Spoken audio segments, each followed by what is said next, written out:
treat embeddings like infrastructure, not helper code. This is the workflow you'll know how to run when we're done, which embeds many texts, reuses cached results, and tracks the embedding version. I'm Professor Pi, teaching AI engineering and LLM systems with simple Python. Embeddings are the vectors your search, similarity, and retrieval layers depend on. The pain point is cost and inconsistency. If you recompute every time, you waste CPU and raise latency. If you change how embeddings are made without isolation, older indices break. Success is predictable latency, lower cost on repeated queries, and safe rollouts when you upgrade how embeddings are computed. Intuitively, batching groups work for throughput, caching avoids repeated work, and versioning keeps old and new vectors separate. Imagine embedding 1,000 short documents in batches of 10. A cache makes repeated queries nearly free. A version string lets you switch implementations without mixing vectors. We will build a tiny pipeline that shows a deterministic toy embedder. Then batch documents, add an in-memory cache, and finally run a small search while switching versions. The code uses plain lists and dictionaries, so the ideas port to real systems. Now we will create the first minimal embedding function and check a single vector. This snippet creates a deterministic toy embedding and validates it by computing the vector norm for one input. The function embed turns a version plus text into a hash and slices it into small integers, which are scaled into values between -1 and 1. Using a version string makes the mapping stable yet easily changeable later. The variable txt holds a short phrase, and we compute its Euclidean norm by summing squares and taking the square root. The parameter dim controls the vector length. Increasing it typically increases the norm, roughly with the square root of dim. The printed norm confirms a stable, non-zero magnitude for this text. Next, we will group several documents into batches to study throughput and batch counts.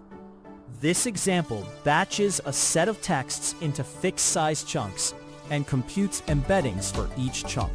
The list docs holds 4 short strings to keep the flow readable. The variable bs sets the batch size, and a nested comprehension walks the corpus in steps of bs and embeds each text in the current slice.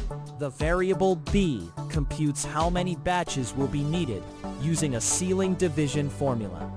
Increasing bs lowers the number of batches and can improve throughput, while decreasing it reduces memory spikes but increases overhead. The printed counts show how many batches were formed and the total vectors produced. Now, we will attach a simple in-memory cache so repeated texts skip recompute. This code adds a lightweight in-memory response cache so repeated texts avoid recomputing embeddings. The dictionary cache stores vectors keyed by a tuple of version and text, ensuring fast lookups. The function batch cache iterates the inputs. When a key is present, it increments hits. Otherwise, it computes an embedding and stores it. The list texts intentionally repeat one phrase to demonstrate a cache hit within a single request. As repetition increases, the hit count rises and compute cost falls, keeping throughput high for real pipelines. The printed hit and miss totals reveal how much work the cache saved for this batch. Next, we will demonstrate how versioning isolates vectors across changes. This snippet introduces versioning, so cached vectors remain isolated across model or pre-processing changes. The list texts2 is sent twice with version v1 and then twice with version v2 to compare reuse.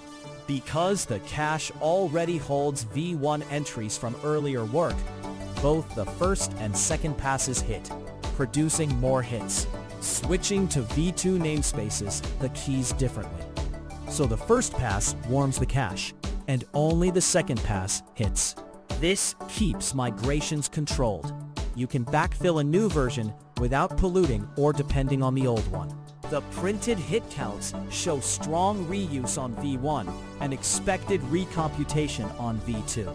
Now we will run a tiny cosine search over the cached, versioned vectors.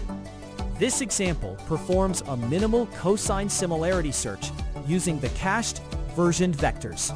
The variable ver selects V2, and batch cache precomputes document vectors so future calls reuse them. The query Q is also cached, and VQ retrieves its vector. A generator computes cosine scores for each document by taking the dot product and dividing by the product of vector norms. And max selects the highest scoring pair. Using the cache keeps repeated queries fast, while versioning ensures the index and queries use consistent vector definitions. The printed top identifier and score confirm the best match and its strength. You can map this toy flow to production by replacing the deterministic embedder with your model, swapping the dictionary for a persistent key value store, and using an ANN library for fast nearest neighbor lookups. The control flow and versioning strategy remain the same. Recap: it is a simple pipeline that embeds texts, batches work, caches results, and namespaces with a version string. Use it when you need predictable reuse, lower compute costs, and safe model or pre-processing upgrades. Caveat: an in-memory cache is fine for demos, but needs persistence and eviction policy in production. Next step: tune the batch size while measuring throughput, memory, and cache hit rate to find the sweet spot for your corpus and hardware. If short, practical AI engineering helps, subscribe and watch the AI engineering videos.